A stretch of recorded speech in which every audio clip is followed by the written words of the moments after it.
Olá, irmãos. Com muita alegria que eu venho hoje falar com vocês acerca de gestão, como implantar uma metodologia de gestão em cada missão onde a gente estiver.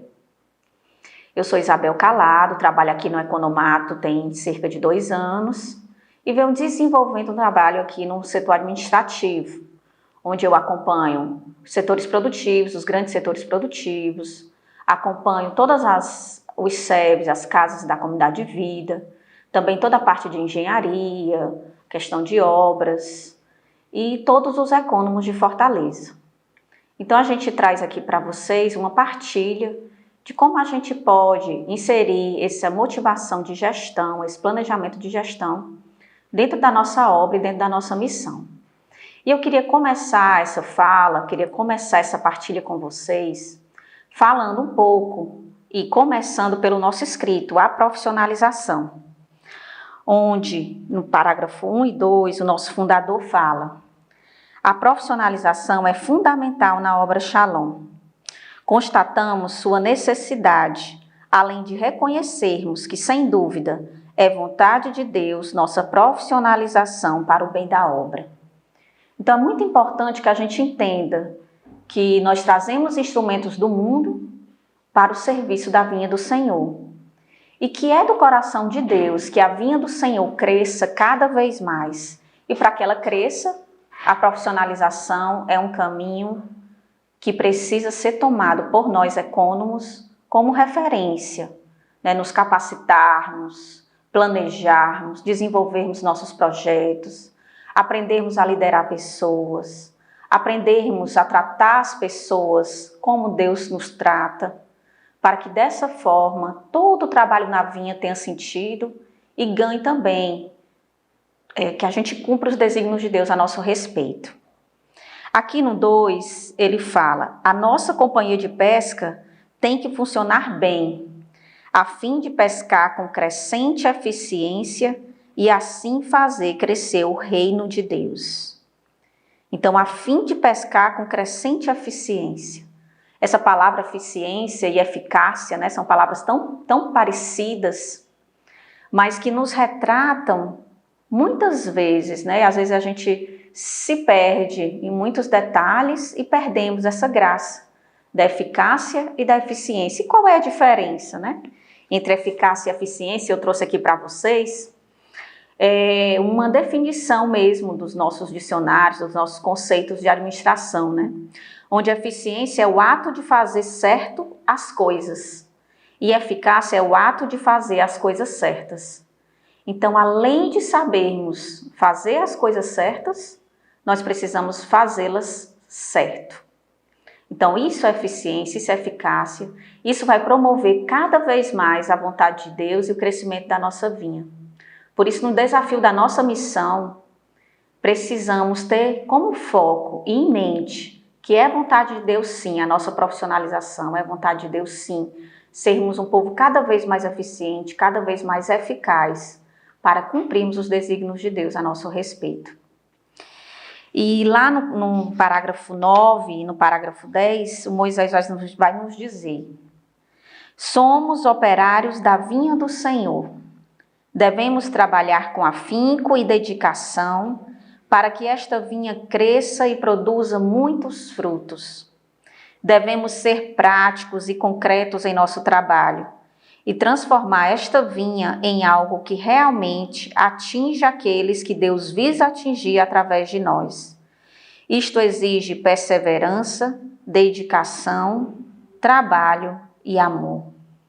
Então, essa consciência de que o nosso trabalho não é para nós mesmos, mas para sermos alicerces, né? Nós, os administradores dessa vinha, os econômicos dessa vinha, somos os grandes alicerces, né? Para que a obra realmente cresça, frutifique, para que os nossos centros de evangelização estejam cada vez mais preparados, com mais estrutura, para receber cada vez mais irmãos mais jovens, que é o cerne e o objetivo da nossa evangelização. Então, é importante a gente entender que esse afinco e essa dedicação que vem do nosso trabalho na vinha, ele é desejo e vontade de Deus também. E o Moisés continua dizendo, né? tanto a lanchonete quanto a livraria e a oficina devem ser eficientes naquilo a que se propõe. A lanchonete precisa ser uma boa lanchonete, a livraria, uma boa livraria, a oficina, uma boa e criativa oficina, sem contudo deixar de ser instrumento da luz do Senhor, de seus valores, de seu caminho, do novo que Ele tem para cada um de nós. Nelas deve sempre brilhar a luz e a perfeição do Senhor, em detrimento de nossas fraquezas. Então, realmente, o trabalho na vinha nos consome, né? Nos consome, mas é para isso, é para esse reino, para o crescimento desse reino, é com esse objetivo que nós devemos ter uma boa lanchonete com estrutura, uma lanchonete sempre com produtos, uma lanchonete com bom atendimento, uma lanchonete onde os jovens se sintam atraídos para estar conosco, para estar nas nossas casas, uma livraria que também possa oferecer bons livros, uma livraria que possa oferecer instrumentos para que os nossos irmãos sejam evangelizados. Então, tudo isso, todas essas obras, são obras de evangelização, sim. Fazem parte do nascedouro da comunidade. Então, nós precisamos agir como econômicos, conscientes da nossa missão, mas também como econômicos, que sabemos que esta é a vontade de Deus para nós. Então, vamos partilhar agora de 2 em 2 por que é importante termos um método de gestão na nossa missão e no nosso economato.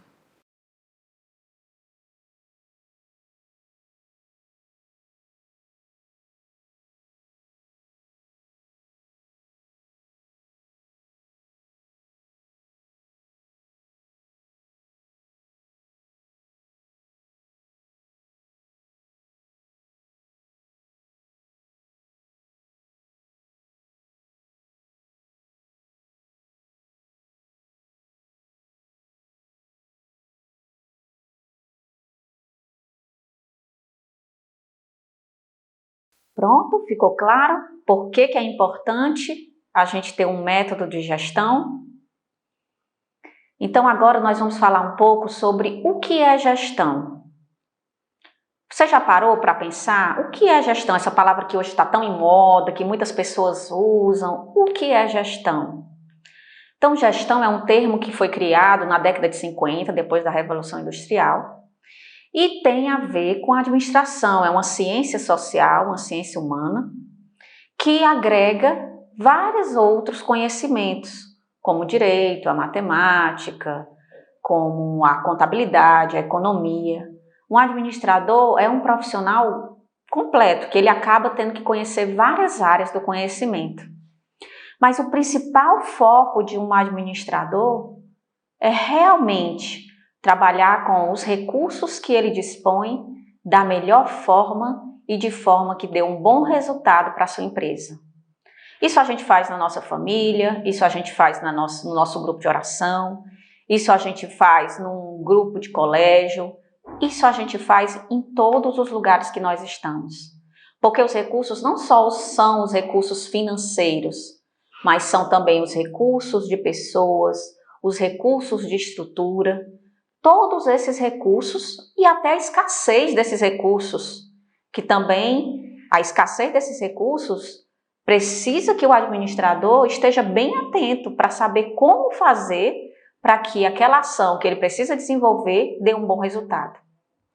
Então, a gestão é algo muito amplo, é algo que precisa ser, ao longo dos dias, planejado, desenvolvido, controlado e avaliado. E aí a gente vai e fala um pouco do ciclo PDCA, que vocês já devem ter conhecido, já ouviram falar de alguma forma.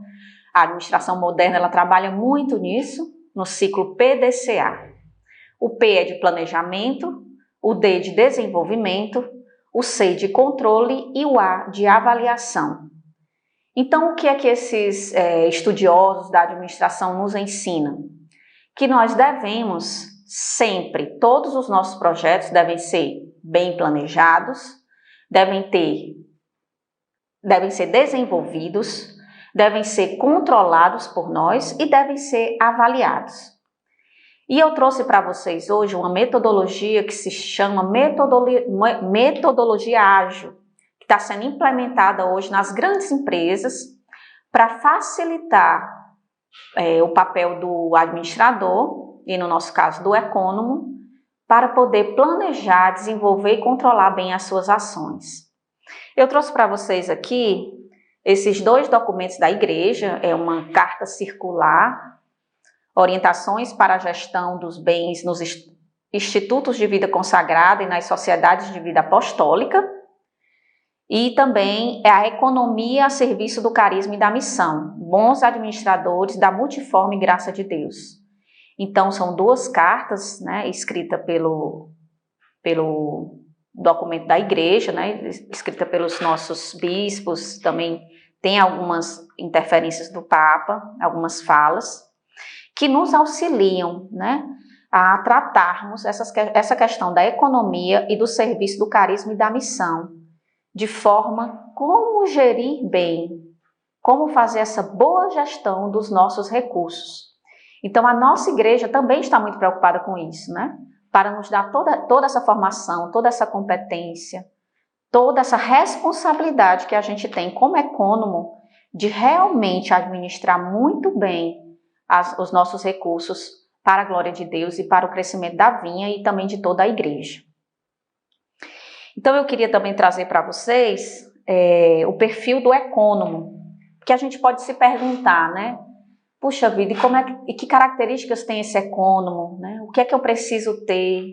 O econômico, ele é uma pessoa, antes de tudo, vai ter uma pregação do Moisés que vocês vão ter a oportunidade de assistir aqui durante essas formações que nós vamos dar no Ministério da Providência. E ele fala exatamente de 10 pontos que depois vocês vão ter a oportunidade de escutar do nosso próprio fundador. Então, o econômico é alguém que cultiva a fé no Pai das Providências. Antes de tudo, o econômico acredita e tem fé de que tudo nos é dado como graça. Até quando não nos é dado, até a escassez dos recursos, como eu falei anteriormente. Tudo é nos dado pelo Pai das Providências. A segunda característica do econômico é ser uma pessoa de oração. Não podemos dissociar nunca a vida administrativa da vida de oração. Muito pelo contrário, um econômico precisa estar aos pés do Senhor. Porque aquilo que precisamos fazer certo e a coisa certa que precisamos fazer, aquilo que eu expliquei para vocês de eficiência e eficácia, isso precisa ser discernido aos pés do Senhor. Porque aos olhos do mundo, às vezes parece muito fácil as decisões que um gestor de uma empresa, de uma corporação precisa tomar. Mas para nós, as nossas decisões não são nossas, pessoais, mas são decisões que passam por uma providência de Deus. Quantas vezes nós já demos um passo, muitas vezes maior do que a perna, né? O Aleluia, me lembro que iniciou lá no Cocó, aquele evento pequeno que depois ganhou toda essa proporção, né? Isso é um econômico, é um administrador que confia no Pai das Providências, né? Que não toma decisão só em cima dos recursos que tem ali, mas em cima da vontade de Deus. Então, ser uma pessoa de oração. O terceiro ponto que ele nos fala é estar em um caminho de conversão de mentalidade. Para que existimos? Por que existimos? Né? Estamos a serviço. Estamos aqui para mudar, né? Para ter uma nova visão dessa economia. Essa economia que o mundo prega hoje, da não divisão, da não fraternidade. Mas nós não. Nós vivemos uma economia diferente, onde o centro de tudo é o homem, né? É o homem salvo por Deus. O quarto é cultiva um coração paterno. Então, o econômico tem que ser essa pessoa que tem um coração paterno, um coração dócil à vontade de Deus, dócil ao sofrimento da sua obra, dócil ao sofrimento da sua missão, dócil para estar a serviço, né? Para estar ajudando, para ter esse coração mesmo paterno. Ele tem um coração apostólico e evangelizador, porque nós não trabalhamos para nós mesmos. Né? Todo esse movimento financeiro, ele não é em prol apenas de um crescimento da obra, mas em prol da salvação das almas. Então, ter um coração apostólico e evangelizador é sempre a nossa missão. O 6º ponto é ter visão do todo e estar a serviço do todo, como eu já falei. O 7º ponto é uma pessoa dedicada ao trabalho. Realmente não é um trabalho fácil. Vocês que são econômicos, que já estão há muito tempo nessa função, né? Sabem como é muitas vezes desgastante, muitas vezes solitário essa função. Mas também como colhemos graças quando estamos dedicados ao trabalho da vinha do Senhor, de ver a missão crescendo, de ver a obra crescendo, de ver a evangelização crescendo, porque tudo isso passa pelo econômico. 8º, sermos vigilantes diante das tentações, e aí o Moisés vai abordar bem a tentação do poder, do tornar-se mesquinho, da manipulação, da centralização, do serviço das coisas de Deus e do excesso de responsabilidade. O 9º ponto, ser uma pessoa de comunhão. O econômico precisa sempre estar aberto a ouvir, né? Ele precisa ter essa capacidade de liderar, de ouvir, de saber as necessidades, de saber como discernir na escassez, né, dos recursos. Estar sempre atento a ajudar, a como fazer para melhorar a situação das pessoas. E, por último, alguém que se deixa incendiar pela parresia. Então, a parresia é um dom que Deus nos deu mesmo como um carisma, shalom, né? Então, parresia é fundamental para qualquer missão. E para o econômico, então, precisamos estar sempre cheios dessa parresia, dessa vontade, desse ardor, para superarmos todas as dificuldades que nós vamos ter. Então, eu vou passar para vocês agora um pouco do trabalho que eu faço e como eu me organizo, né, para, no dia a dia, poder contribuir e poder gerenciar melhor essas ações. E eu vou mostrar aqui 4 ferramentas que vão estar disponibilizadas para vocês. Vocês vão poder imprimir essas ferramentas, nós vamos mandar junto com esse vídeo. Vocês vão poder imprimir também em papel A3, conforme eu fiz aqui. Então, eu vou apresentar para vocês uma metodologia de gestão chamada metodologia ágil, a qual eu uso e a qual o mercado hoje está se utilizando bastante. Que a gente pode, de forma muito simples, usar os nossos recursos a serviço do reino de Deus. E eu queria que vocês partilhassem um pouco o que ficou forte com relação a essa definição de gestão, sobre o ciclo PDCA, o planejar, o desenvolver, o controlar e o avaliar. Partilhe aí com seu irmão.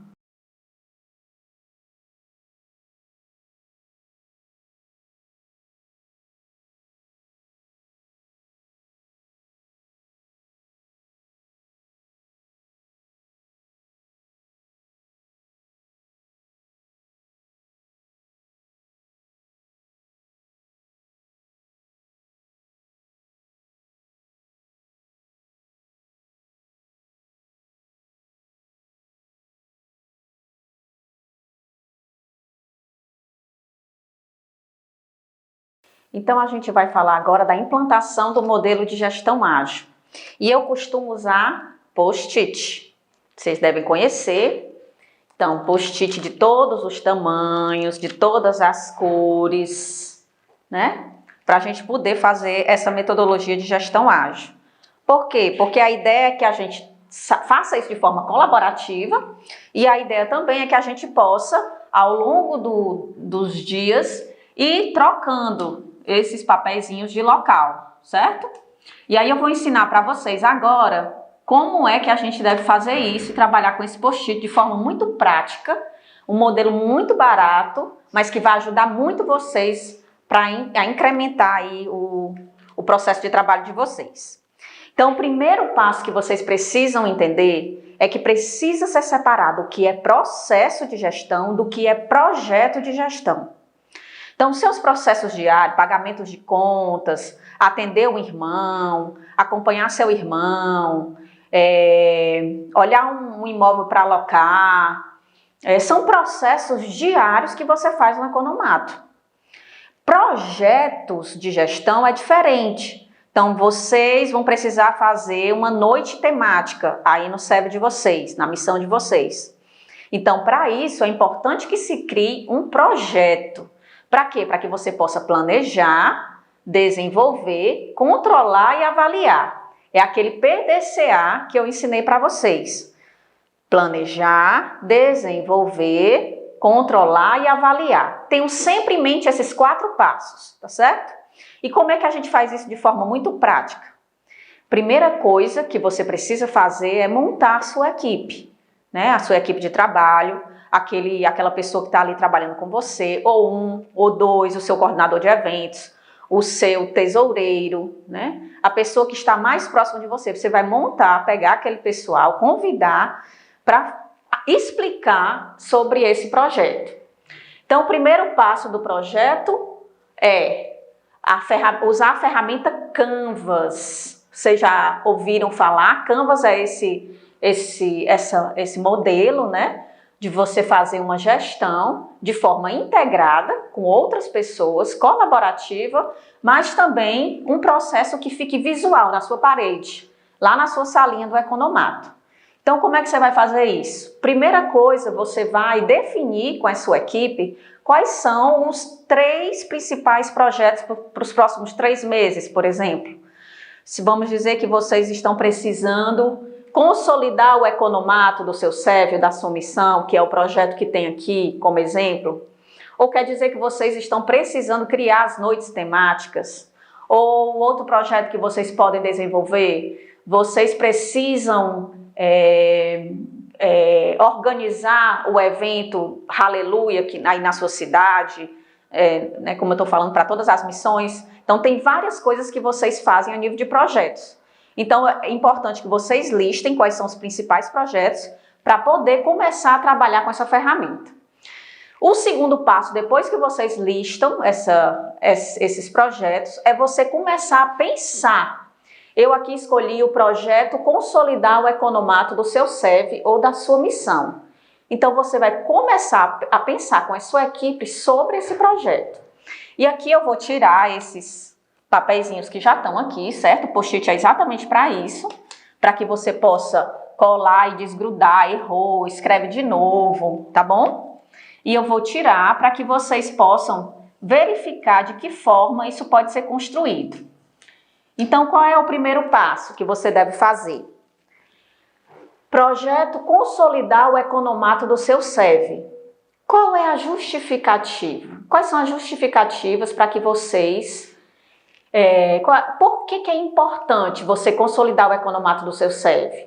Então, é importante que vocês, cada um, e aí você faz aquele brainstorm, senta com a equipe, cada um escreva no papelzinho por que é importante. Quais são as justificativas que colaboram para que realmente a gente invista o nosso tempo, os nossos recursos, as nossas capacidades, a nossa oração, nosso tempo de oração, nosso tempo de trabalho para consolidar o Economato do seu SEV.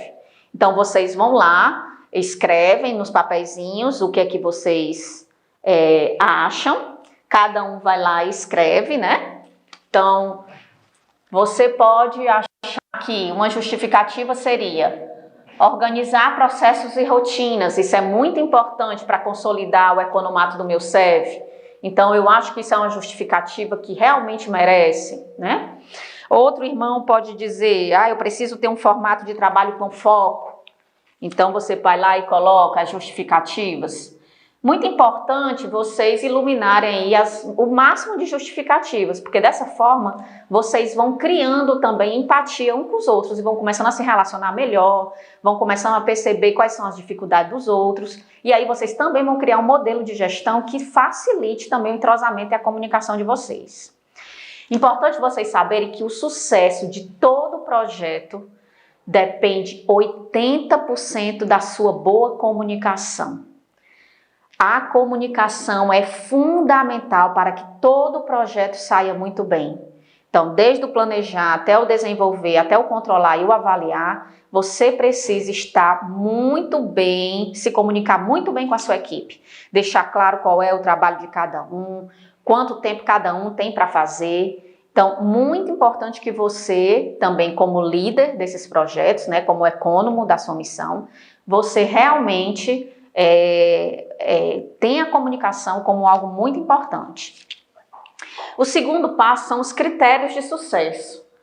Quais são os critérios de sucesso que vão mensurar que esse meu projeto aqui vai acontecer? Como é que eu posso mensurar que o meu economato vai estar consolidado? Você pode dizer que 100% do W4 tiver digitado, por exemplo, as suas rotinas de W4, a sua tesouraria.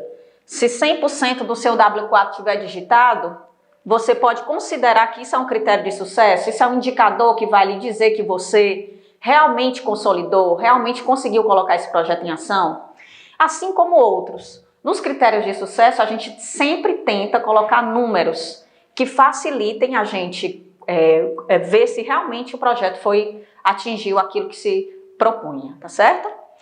Depois você vai ver quais são as restrições.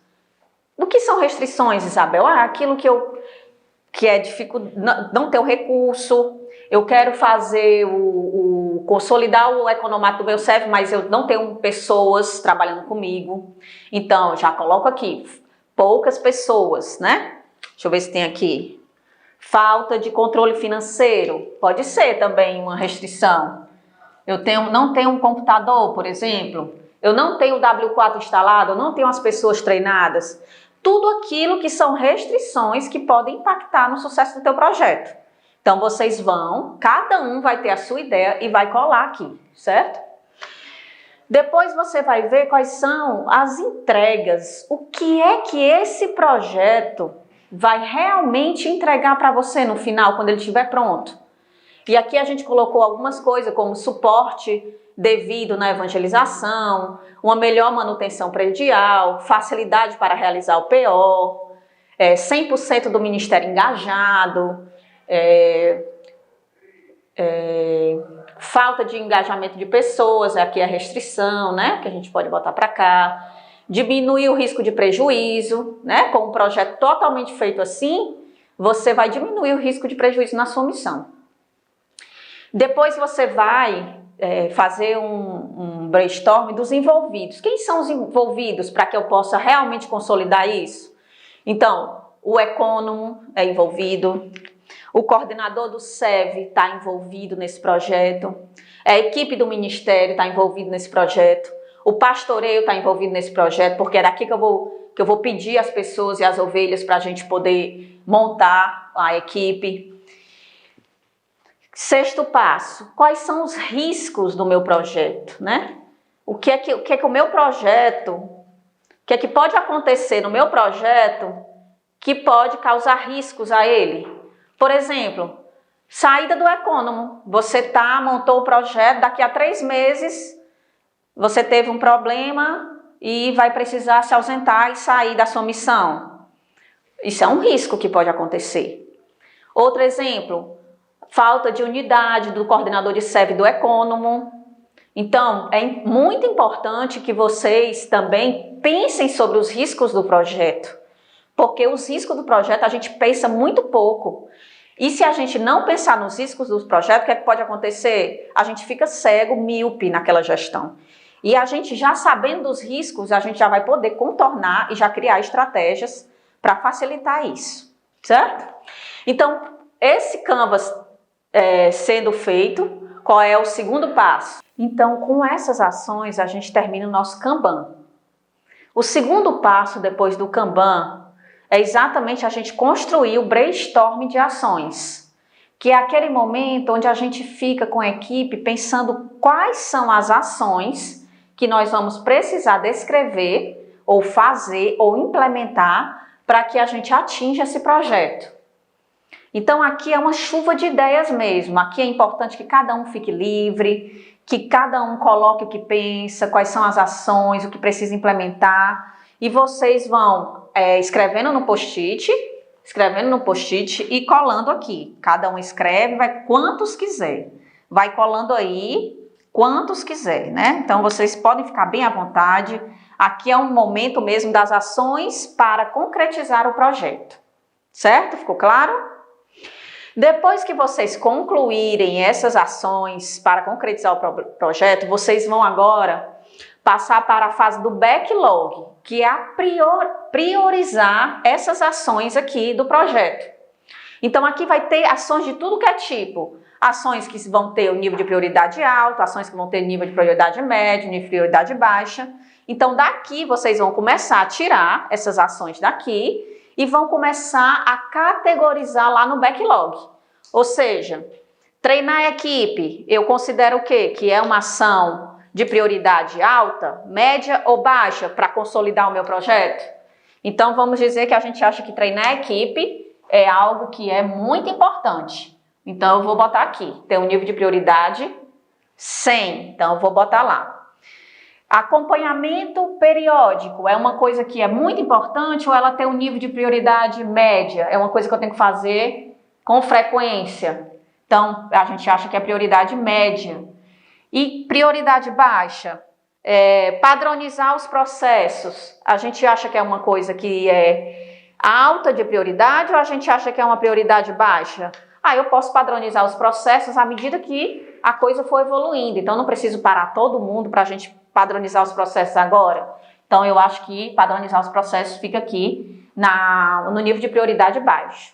De forma que vocês vão, de certa forma, tirar todas as ações daqui que vocês mesmos construíram, que vocês criaram juntos, e vão categorizar aqui por nível de prioridade, alto, média ou baixa.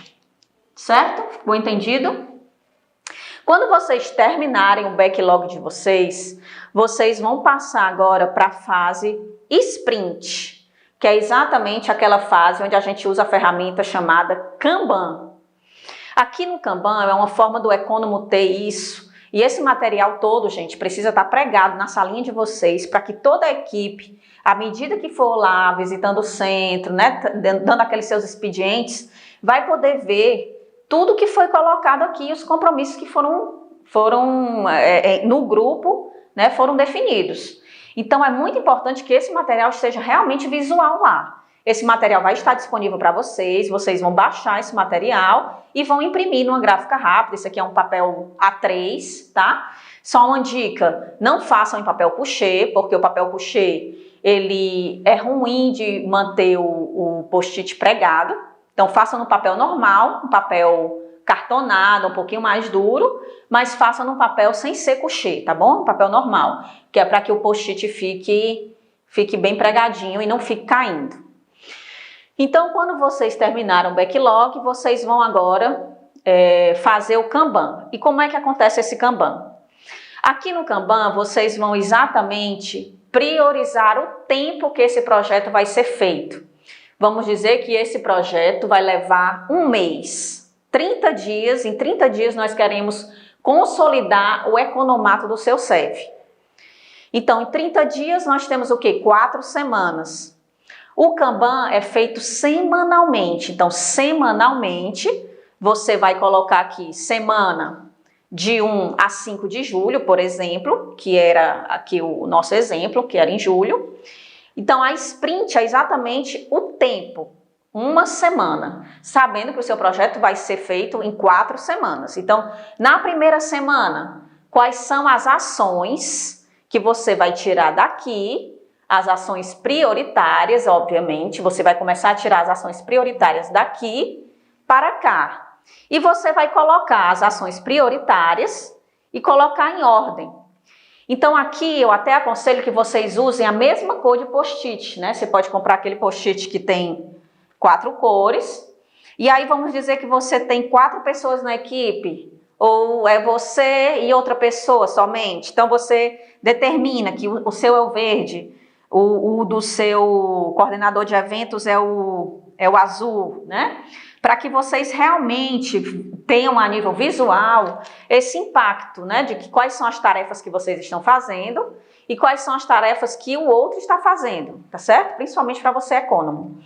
Então, aqui, por exemplo, fazer reunião diretiva. Isso aqui é uma ação do econômico. Então, é verde.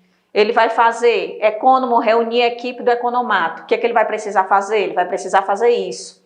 Importante ele botar o dia que vai fazer essa reunião do Economato para ficar todo mundo já consciente. Olha a comunicação, aquilo que eu falei, que realmente a comunicação é 80% do sucesso do projeto. Então aqui o Econômo vai se reunir com a equipe. Essa reunião aconteceu, à medida que os dias da semana foram passando, aconteceu. Então você vai lá e bota que está fazendo a reunião, por exemplo, né? Enquanto os dias estão passando. E depois você coloca como feito. Para que serve isso, Isabel? Qual é o ideal? O ideal é que você chegue no final da semana, que você for fazer lá a sua avaliação, aquele checklist que eu falei para vocês, todas as atividades que você se propôs aqui a iniciar, vocês façam, vocês tenham tempo de fazer, tenham um acompanhamento e vocês concluam. Então aqui é aquele momento no final da semana onde vocês vão se reunir e fazer aquele checklist. O Antônio tinha que fazer isso, fez, não fez, está precisando de ajuda, né? Durante a semana você pode fazer esse acompanhamento e depois você vai dizer feito. Então no final da semana foi feito da melhor forma? Foi eficiente? Foi eficaz? Lembra aquelas duas palavrinhas que eu falei no começo do vídeo? Então, foi no melhor custo que a gente podia ter feito? A gente podia ter feito melhor? Deu prejuízo? Não era para ter dado? Ou realmente foi uma coisa que foi feita muito bem, que serve até de modelo para a gente ensinar para outras pessoas? Então, esse tipo de avaliação você vai ver aqui no final da semana. E nesse mesmo dia, depois da avaliação, o que é que vocês vão fazer? Vocês vão agora preparar e planejar a segunda semana do projeto, porque o projeto vão ter 4 semanas. Então, você vai voltar aqui no seu backlog, vai começar a categorizar tudo de novo. Aqui já deixou de existir todas as prioridades, porque você já tinha descido para essa semana. Então, aqui você vai criar mais prioridades e vai começar a subir esses papeizinhos para cá, daqui para cá e daqui para cá. Ficou claro? Então é isso, gente. Essa é a implantação do modelo de gestão ágil. Modelo simples, fácil, barato, mas que nos ajuda muito a gerir melhor o nosso trabalho e com certeza de forma colaborativa, de forma visual e usando toda a nossa criatividade, a gente vai conseguir fazer aquilo que Deus quer para o nosso carisma, para a nossa obra e crescer enquanto vocação Shalom para todo mundo, se Deus quiser. Fiquem com Deus, Deus abençoe.